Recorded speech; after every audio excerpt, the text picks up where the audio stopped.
نحمده ونصلي ونسلم على رسوله الكريم اما بعد فاعوذ باللہ من الشیطان الرجیم بسم اللہ الرحمن الرحیم۔ نواقض الوضوء، وضو توڑنے والی چیزیں۔ برادران اسلام، آج کا جو ہمارا موضوع ہے وہ ان چیزوں کے بارے میں ہے جن سے انسان کا وضو ٹوٹ جاتا ہے۔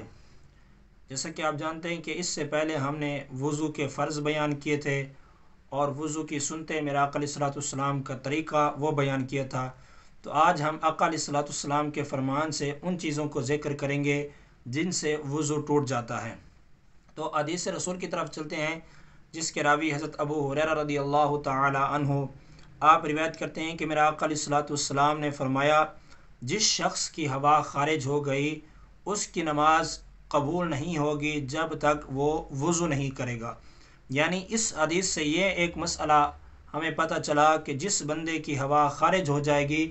جب تک وہ وضو نہیں کرے گا اس کی نماز قابل قبول نہیں ہوگی۔ ایک اور حدیث پاک ہے جس کے راوی حضرت علی المرتضیٰ شیر خدا کرم اللہ وجہ الکریم آپ روایت کرتے ہیں کہ میں ایسا شخص تھا کہ جس کو مزی بہت آیا کرتی تھی،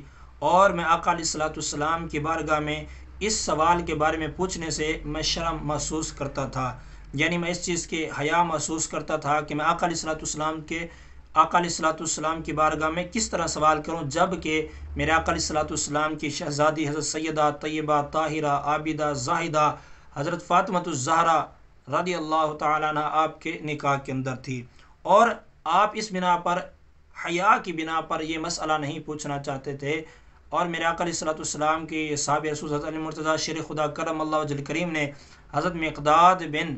اسود رضی اللہ تعالی عنہ کو یہ کہا کہ آپ اس مسئلے کے بارے میں آقا علیہ الصلوۃ والسلام سے پوچھیں۔ جب انہوں نے عرض کی، یا رسول صلی اللہ علیہ وسلم، اگر ایسا شخص ہو کہ جس کو مزی زیادہ آتی ہو تو پھر اس کے بارے میں کیا حکم ہے؟ تو میرے آقا علیہ الصلوۃ والسلام نے فرمایا کہ اسے اپنا ذکر دھو لینا چاہیے، پھر اس کے بعد وضو کر کے پھر نماز پڑھ سکتا ہے۔ آپ جانیں کہ مزی کیا ہوتی ہے؟ مزی وہ ہوتی ہے عام انسان جب کوئی ذہن کے اندر خیال آئے یا کچھ ایسا بھی گرمائش کی وجہ سے جس کا معدہ ہیٹ ہوتا ہے تو اس کے نفس سے، یعنی اس کی آگے والی شرمگاہ سے پانی کا یا گاڑھا قطرہ وغیرہ نکلتا ہے، اس کو مزی کہا جاتا ہے۔ تو اس کا حکم یہ، اس کے لیے غسل فرض نہیں ہوگا بلکہ صرف اپنی شرمگاہ کو، اپنے ذکر کو دھونے کے بعد وضو کر لے تو وہ بندہ پاک ہو جائے گا، پھر وہ نماز پڑھ سکتا ہے۔ تو میرے آقا علیہ الصلوۃ والسلام کا ایک اور فرمان علی شان ہے جس کے راوی حضرت ابن عباس رضی اللہ تعالی عنہما آپ روایت کرتے ہیں کہ میرے آقا علیہ الصلوۃ والسلام نے فرمایا، وضو اس شخص کے لیے ضروری ہے جو لیٹ کر سو گیا، جب وہ لیٹ گیا تو اس کے جوڑ ڈھیلے پڑ گئے۔ یعنی میرے آقا علیہ الصلوۃ والسلام نے فرمایا جو شخص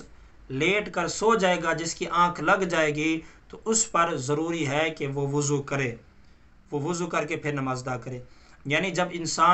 اگر انسان وضو کرنے کے بعد لیٹ گیا، اس کو نیند نہیں آئی تو اس کا وضو نہیں ٹوٹے گا۔ ہاں، جب اس کی آنکھ لگ جائے گی، نیند آئے گی، تو تب اس کا وضو ٹوٹ جائے گا، کیونکہ اس کے تمام جوڑ ڈھیلے پڑ جاتے ہیں۔ اب اس کو خیال نہیں کہ میرا وضو، ہوا بھی خارج ہو سکتی ہے، بہت سارے ایسے معاملات ہیں جن سے وضو ٹوٹ جاتا ہے۔ تو جو شخص وضو کرنے کے بعد لیٹ جائے گا، اس کو نیند آ جائے گی، سو جائے گا، تو پھر اس کے لیے ضروری ہے کہ وہ وضو کر لے۔